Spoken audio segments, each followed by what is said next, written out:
So why study the different theories of foreknowledge? What does this do for us? The first is that this has implications for either a pastoral or an apologetic response to suffering. When I say pastoral, I mean working with somebody who's struggling in life in some particular way. In this case, some form of suffering.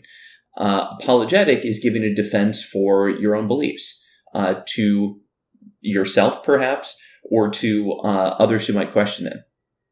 So your understanding of foreknowledge is going to have a pretty big impact on how you respond. So, for instance, oops, that's the wrong key.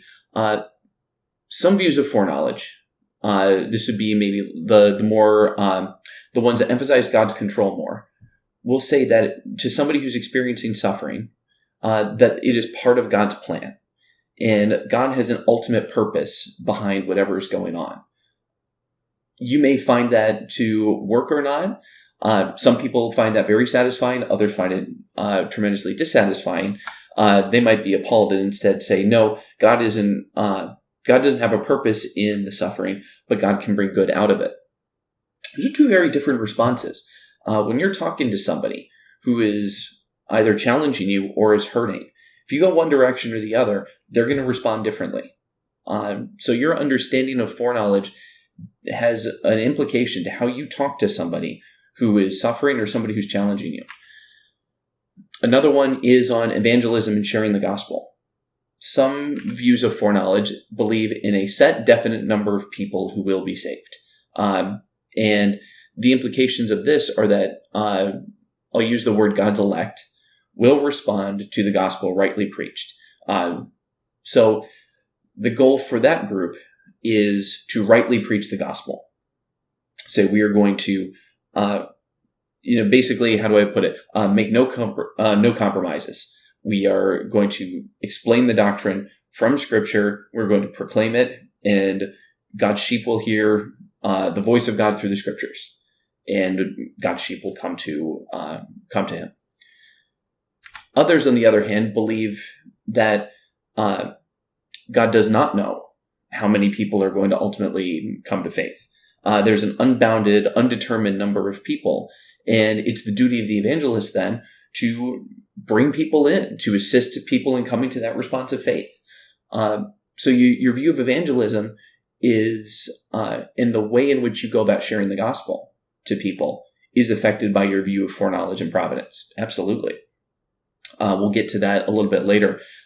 Systems that are described as either monergistic or synergistic, that's one actor or multiple actors in, say, the decision of salvation, that comes up. There's different systems, and the foreknowledge component kind of goes along with whichever system of salvation that the particular person tends to follow.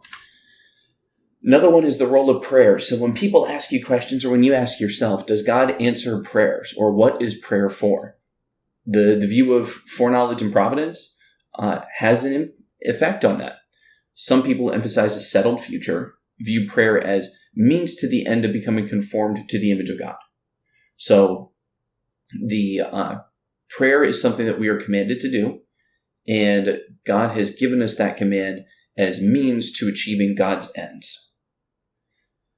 That might sound strange to you. Others, it might sound like duh, but that's one view of foreknowledge. Another one that emphasizes maybe a less settled future, or a God who's more actively involved, sees open, direct answers to prayer. Like, the future will be different if I pray versus if I don't pray. Now, I think people in the previous group would say that is true too, but the question is, whose decision is that? Is that part of God's plan that I would pray, or am I going to make a choice that would otherwise, history is going to go in one direction unless I pray, and then it's going to go in another direction, and it truly is not determined which one it's going to be. So if God is genuinely responding to something that God doesn't know, you have one view of prayer. If God holds the future no matter what, you have a different view of prayer. And then finally, I think making our faith and witness stronger.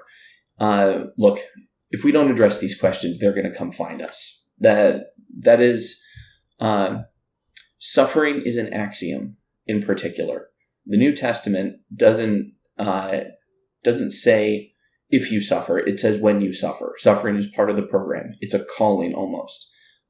You're to take up your cross and follow Jesus. Taking up your cross is a vocation of suffering. So at some point, suffering is going to find you. And we should not hide these difficult questions, these unwanted things in the fog. You should... I thought about the analogy of a vaccination. That's a little overwrought for this because it's not like I'm giving you the answers. And so now you have the antibodies to the tough questions. But it can strengthen you a little bit and keep you from being blindsided by these questions and cause a crisis in your life where you haven't considered who God is, that you don't have a developed doctrine of who God is, and people lose their faith over these things.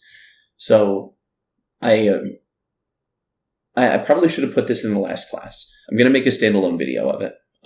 You are actually watching the standalone video of it if you're watching the standalone video. But this is not just head stuff. It's really not. And so I don't want, even though this is going to get into some kind of deep philosophical discussion, I want us to keep these implications in mind.